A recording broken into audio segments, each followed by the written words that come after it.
Tonton video ini sampai selesai agar Anda tidak gagal paham.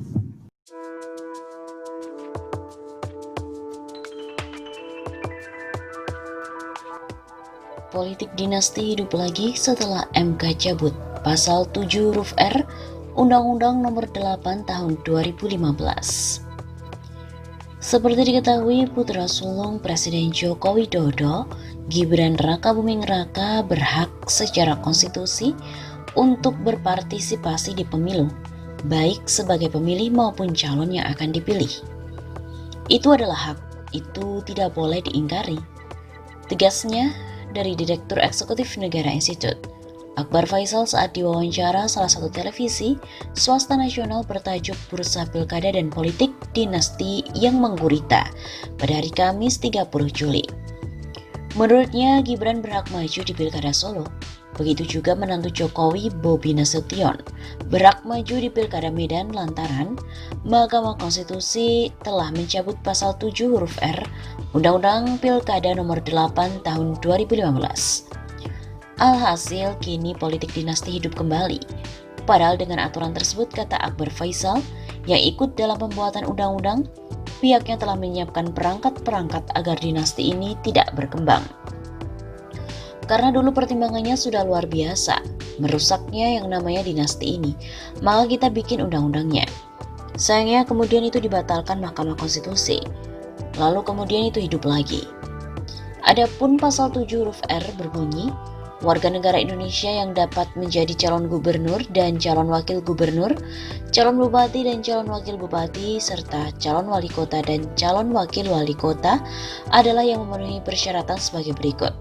Tidak memiliki konflik kepentingan dengan petahana. Adapun yang dimaksud dengan tidak memiliki konflik kepentingan adalah tidak memiliki hubungan darah, ikatan perkawinan dan atau garis keturunan satu tingkat lurus ke atas, ke bawah, ke samping dengan petahana, yaitu ayah, ibu, mertua, paman, bibi, kakak, adik, ipar, anak, menantu, kecuali telah melewati jeda 1 kali masa jabatan.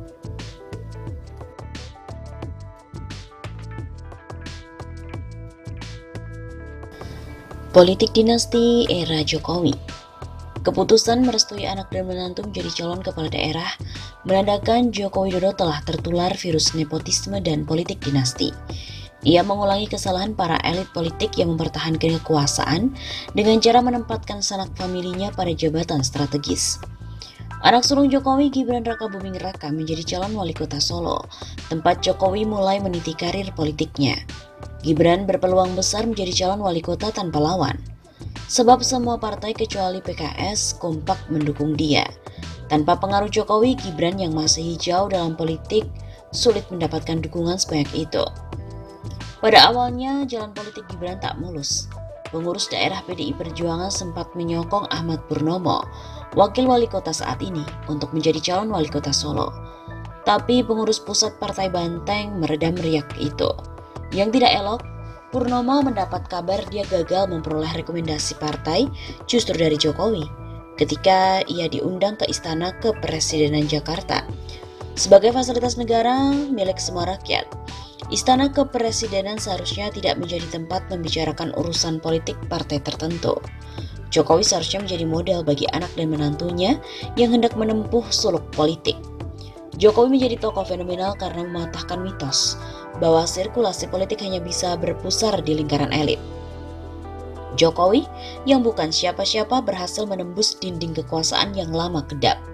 Bermodal reputasi dan popularitas, setelah memimpin Solo, Jokowi menjadi Gubernur DKI Jakarta, lalu menjadi Presiden Republik Indonesia pada tahun 2014.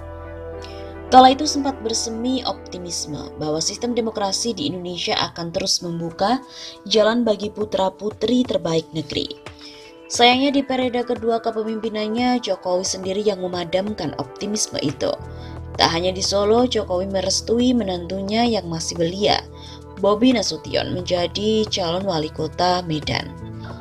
Sampai titik ini, Jokowi tak hanya mendorong keluarganya mengambil jalan pintas, serta membiarkan pemilih lokal kehilangan kesempatan mendapatkan pemimpin yang lebih berpengalaman. Jokowi juga sulit dibedakan dengan tokoh lain yang mulai membangun dinasti politik. Selain Jokowi misalnya ada Wakil Presiden Ma'ruf Amin yang merestui putrinya Siti Nur Azizah menjadi calon wali kota Tangerang Selatan, Banten.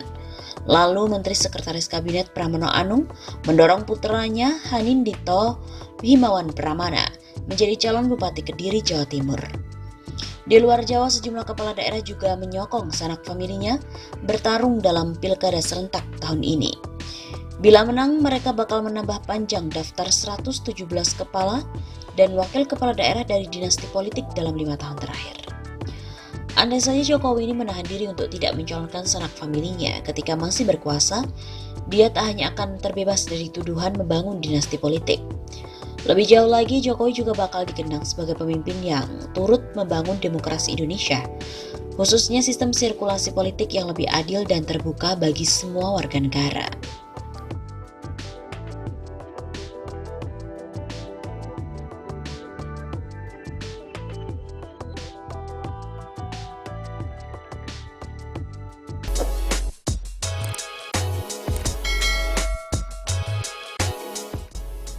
Roky Gerung sindir Gibran anak Jokowi nyalon di Pilkada Solo. Kotak kosong versus otak kosong. Pengamat politik Roky Gerung lagi-lagi ikut memberikan komentar terkait ramainya Pilkada Solo 2020. Alasan ramainya Pilkada Solo 2020 tidak lain dan tidak bukan karena majunya putra sulung Presiden Joko Widodo atau Jokowi, yaitu Gibran Rakabuming Raka yang diusung oleh PDI Perjuangan. Roky Gerung pun menggambarkan kondisi tersebut bagaikan anak dan busur panah. Jokowi disebutnya sebagai busur panah sedangkan Gibran sendiri sebagai anak panahnya. Hal ini disampaikan dalam tayangan YouTube Roky Gerung Official pada hari Selasa 21 Juli yang lalu. Namun menurut Roky Gerung, anak panah yang dimaksudkan bisa menjadi anak panah kehidupan, tetapi juga bisa menjadi anak panah kekuasaan. Dikatakannya hal itu tergantung bagaimana busur panah itu difungsikan. Saya nggak tahu Gibran yang hari ini dipercakapkan orang, apakah ayahnya juga memasukkannya sebagai anak panah kehidupan atau anak panah kekuasaan? Begitu kata Roky Gerung.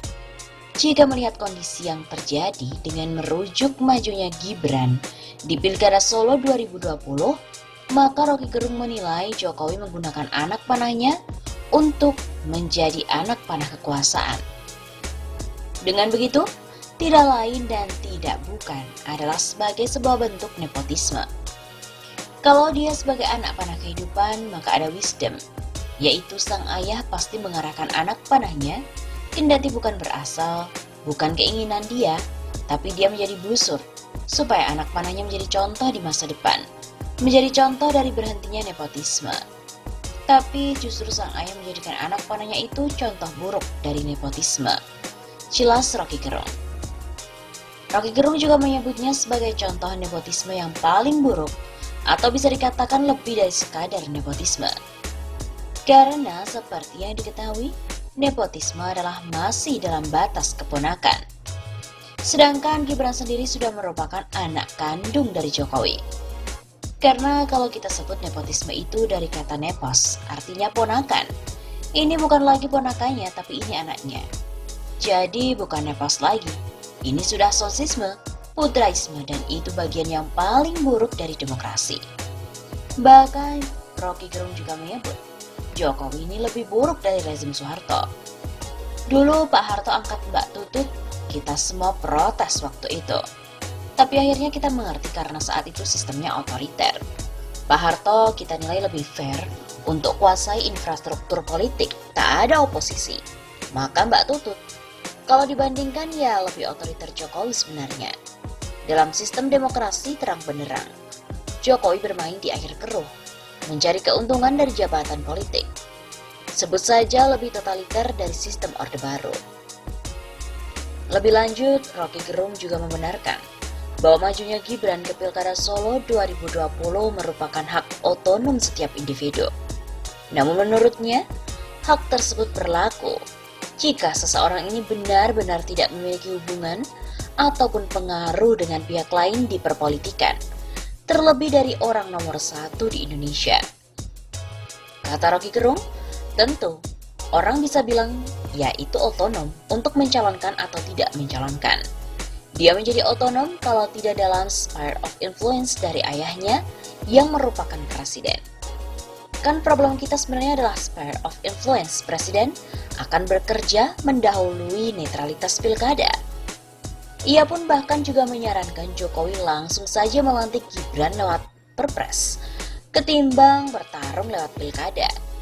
Rocky Gerung menyebut, kini beredar nyinyiran yang menyebut terkait Gibran yang melawan kotak kosong.